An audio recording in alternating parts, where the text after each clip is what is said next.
राधे राधे दोस्तों, study with Naman YouTube channel पर आपका स्वागत है। आज की इस वीडियो में हम लोग भूकंप के इतिहास के बारे में पढ़ेंगे। अगर आप मेरे चैनल पर नए हैं तो चैनल को सब्सक्राइब करें। भूकंप अर्थक्वेक पृथ्वी की सतह का हिलना है जो पृथ्वी के स्थलमंडल अर्थ्स लिथोस्फीयर में अचानक ऊर्जा के निकास से उत्पन्न होता है और भूकंपीय तरंगें साइज्मिक वेव्स पैदा करता है। किसी क्षेत्र की भूकंपीयता साइज्मिसिटी या भूकंपीय गतिविधि साइज्मिक एक्टिविटी एक विशेष समय अवधि में अनुभव किए गए भूकंपों की आवृत्ति, प्रकार और आकार है। भूकंप ज्यादातर भूगर्भीय दोषों यानी जियोलॉजिकल फॉल्ट्स के टूटने के कारण होते हैं, लेकिन अन्य घटनाओं जैसे ज्वालामुखी गतिविधि, भूस्खलन, खदान विस्फोट और परमाणु परीक्षण के कारण भी होते हैं। भूकंप के केंद्र एपिसेंटर को इसका हाइपोसेंटर या फोकस कहा जाता है। हाइपोसेंटर के ठीक ऊपर ग्राउंड लेवल पर एक बिंदु होता है जिसे एपिसेंटर कहते हैं।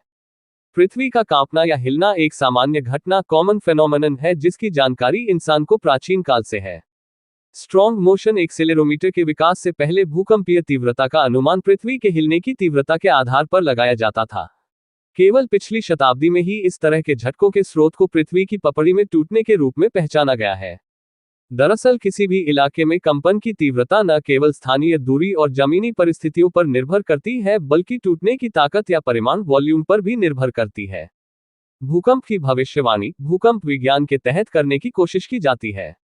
ये बताए गए सीमा के भीतर भविष्य के भूकंपों के समय, स्थान और मैग्नीट्यूड के बारे में बताने से संबंधित है।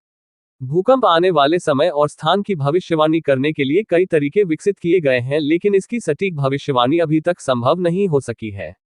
भूकंप की तीव्रता मापने का पहला पैमाना चार्ल्स एफ. रिक्टर ने 1935 में विकसित किया था। रिकॉर्ड किए गए इतिहास में सबसे विनाशकारी भूकंपों में से एक 1556 का था जो 23 जनवरी 1556 को शानक्सी, चीन में हुआ था। इस घटना में 830,000 से अधिक लोग मारे गए थे। दूसरा 1976 का तांगशान भूकंप, जिसमें 240,000 से 655,000 लोग मारे गए थे।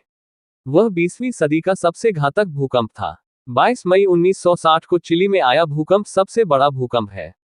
सिस्मोग्राफ पर इसकी तीव्रता 9.5 मापी गई थी। इसका केंद्र कैनेटे, चिली के पास था। सबसे शक्तिशाली भूकंप गुड फ्राइडे भूकंप जो 27 मार्च 1964 में प्रिंस विलियम साउंड, अलास्का में आया था। इसकी तीव्रता चिली के भूकंप से लगभग दोगुनी थी।